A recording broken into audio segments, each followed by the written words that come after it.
All right, here we go. We're back on YouTube. I think it's been about 9 months since I posted my last video, but we're bringing it back. We're going to do a little pre-market show where I'm just going to keep it quick, hopefully 3 to 5 minutes, try to get it out in the pre-market. I know this one's going to be a little bit late, but it's just going to be a recap of everything that happened yesterday in the overnight sessions, kind of just call out anything that I think is important, and then hopefully give you some actionable content to take with you and then implement as soon as the show ends here. So just starting with the pre-market session, we have stocks up, mainly driven by the dollar finally correcting from its highs. It looks like it's having its third down day here. This is probably the most important thing to watch, in my opinion at least, in all of global macro.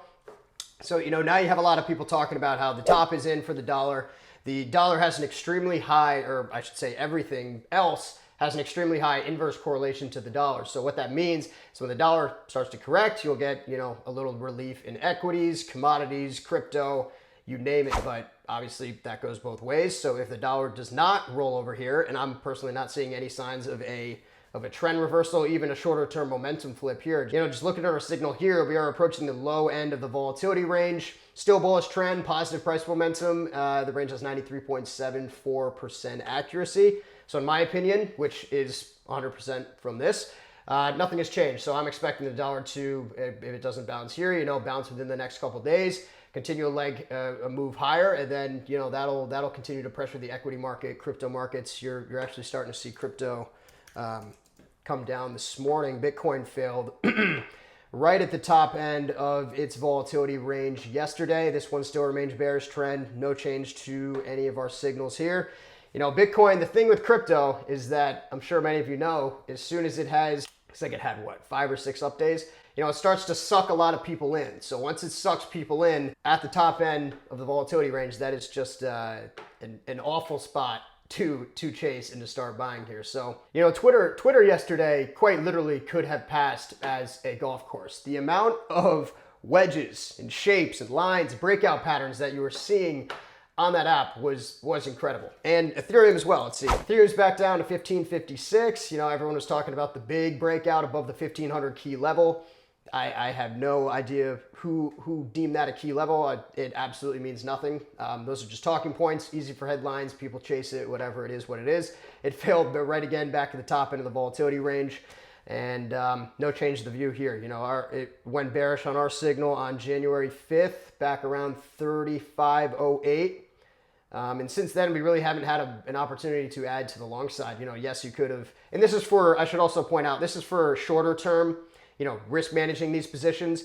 Obviously, if you're going to hold Bitcoin, Ethereum forever, yeah, you can be adding, whenever you want. But if you're watching the show, if you follow me, I do a lot more active risk management. So this is not something that I'd look to actively trade here. And I also am a believer of the long-term, crypto story. I do own some, but just for the sake of this show, that's definitely not a spot where you'd want to get in on the long side and try to actively trade it. So that's what we're trying to do at this show, provide actionable insight that you can actually take with you and, try to act on that within the short term. And the big catalyst yesterday, that Apple actually came out and announced that they were going to slow their hiring process. And if you follow me on TikTok and Instagram, I made a video about this, not specifically Apple, just kind of the general trend. But this process of these companies starting to either slow their hiring process or cut a percentage of their workforce is something that we've started to see a little bit of. We're definitely still in the very early stages of that. The labor market is always the last to turn. But if that does start, that arguably could be the next major catalyst for markets. And the reason for that is because the employment rate has such a strong impact on market flows,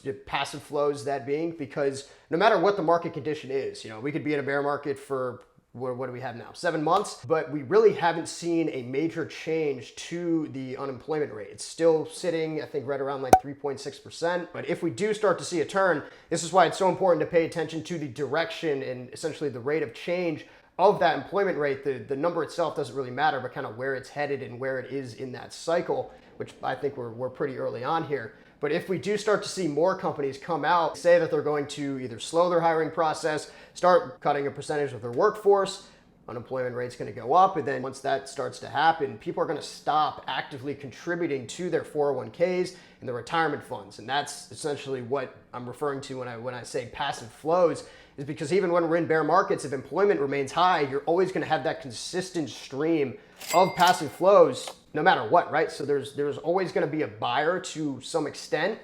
And if that suddenly starts to slow and turn off, you're going to lose that support. That's just going to increase the overall sell pressure. So that's definitely important to pay attention to throughout this earnings season. I'm sure you're going to see more of it. Apple is definitely not going to be the last one here. We heard a couple weeks ago Tesla was doing the same thing, but that's kind of just how it affects the market. So be on the watch for that. All right, so now moving into our global macro dashboard. This is where we have dashboards for pretty much everything. We have US equities, commodities, style factors, Forex, fixed income, global macro, as well as a series of, long and short sectors, those that have performed the best on a relative basis, and those that have performed the worst. We also have our top overbought and oversold signals. We'll get into that in a bit. But just taking it to the macro dashboard, if we look at the US equities specifically, even after this little squeeze, we really haven't seen any changes in any of the trends across the board. Yes, a few sectors have picked up positive momentum. It's generally what you'll see during these bear market rallies that especially come on low volume. So just kind of squeezing to lower highs. They pick up positive price momentum, but nothing changes from a trend perspective. So utilities and consumer staples are probably the two strongest sectors if you are looking to have some longs on the long side in the US, that is. If you've been following me, I've been buying China on pretty much every single dip. That's where I'm going on the long side, but just in the US here. A few bullish trends in there. One of the strongest signals that at least I monitor fairly closely on a daily basis is ED, ticker ED. So bullish trend, positive momentum. Pretty good upside relative to downside in the range with 19% accuracy. Those are two places that I would go on the long side. But then if you want to, scroll down a little bit further here, we have some of our top sector shorts. So if you look at the financials, that looks a lot different than utilities and consumer staples. Pretty much bearish trends across the board. The financials are the first to report earnings. So we've already seen earnings growth slow fairly meaningfully in the financials. I think they're down, obviously it's only a couple days in, but I think it's down like 27% year over year. Pretty much all of them remain bearish trend. That's where we were looking to short yesterday into the close with our premium members. I was shorting XRT, the sector ETF, as well as some individual names in there. So we have like HCO is one of the best short signals that we got yesterday, but I'll continue looking there if those do continue to squeeze higher today. Yeah, overall view remains bearish just on the markets. I should also point out that these bear market rallies that we've seen, really just the entire bear market in general, has been a lot different from, well, especially from what we saw in 2020. It's tough to compare really any bear market to what we saw with that. That was just a couple months, quick move to the downside, and then fairly quick recovery. But this one has been much more of a slow grind down. So you probably noticed there haven't been any really limit down days. We're just having these consistent grinds, 2-3% lower every week, every 2 weeks, and there's really just no buyer out there. We haven't even had a significant bear market rally. I think the biggest one was probably the first one that we've had. We've had now, I guess you could say this is our third one, and we bounced like 7-8% in the S&P. We really haven't had that 15-20% bounce that really sucks everybody back in, and then you do another leg lower, and that's fairly common. If you look back at just the history of bear markets, those violent moves to the downside, but also back up to the upside within that bearish trend are fairly common, and we really haven't seen that. Stocks that are moving the most during these bear market rallies are generally smaller cap, high short interest, hedge funds just getting squeezed out of their positions, rinse and repeat, it just continues to happen. Let's see, what else do we have here? Oh, the VIX. VIX was a big oversold signal that we had 2 days ago that we flagged to our premium members. So this is actually probably one of the most accurate signals here, where you have over 97% accuracy on the back test, and we had a close below the low end of our probable range. That's where we were buying. A couple ways to express those bets if you want to be long volatility. If you just want to buy like long ETFs, you're probably familiar with the most popular ones like the UVXY or the VXX. Personally, I don't really like those. Those are the levered in the shorter term volatility ETFs.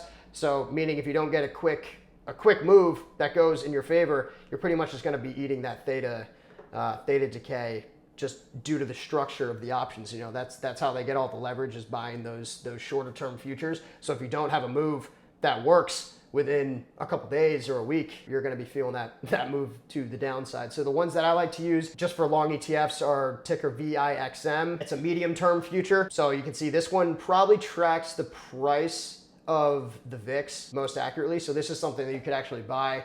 Not really worry about, you know, actively trading it. It doesn't lose that much value due to its structure. And then the other shorter term one that I like to put on is VIXY. So this is a shorter term future. It doesn't have the type of leverage that you get with UVXY. It's a little easier to trade around. You do definitely have those shorter term, you know, quick moves. So if you're looking to actively trade it, this is something that I'm interested in, and I have this on right now. But then again, if we get a quick spike, I'll probably start to sell that. Next one we come down, I'll buy more VIXM. That's kind of just how I think about it. So I'm not looking to hold anything like this for an extended period of time. This is kind of just like a quick trade here. But that might be it actually for today. Basically everything, all these commodities, stocks, crypto, you're likely going to see these move higher if the dollar continues to break down intraday. As of right now, you know, I don't think that's probable. I think the dollar is likely going to bounce either here or within the next couple sessions, and you know, as I mentioned, that's going to continue to pressure equities from here. So this is definitely the most important thing to pay attention to today, just in terms of timing. So if you get the dollar towards the low end of its volatility range, that's when you're going to be adding to your short positions, you know, buying volatility, or at least that's what I'm going to be doing. Buying dollars, but you know, if you want to have that leverage bet, you'd probably rather express it in a way, in something that's inversely correlated. So, you know, stocks, crypto, commodities. Everyone is starting to position for the dollar to roll over. I don't think that's the trade here. If that did happen, you would also be essentially betting that the S&P has bottomed, NASDAQ has bottomed, crypto's bottomed. I don't think that is the case. I'm still in the bear camp here, so I'll be trading that accordingly. But yeah, watch those ranges. All right, so I think that is all we have this morning. I definitely went over that time frame that I was shooting for, but you know, first one, just had to get a lot of info out there. So hopefully you guys like these. If you do, please do leave a thumbs up, subscribe to the channel. I'll try to get them out every morning in the pre-market so that you have something to watch and then kind of act on once the market opens. But yeah, if you guys want to receive more updates, receive all of our macro dashboards, our trading indicator, and just kind of have more updates throughout the day, I encourage you to check out our premium memberships down in the description below. But that's it for me today, and best of luck out there.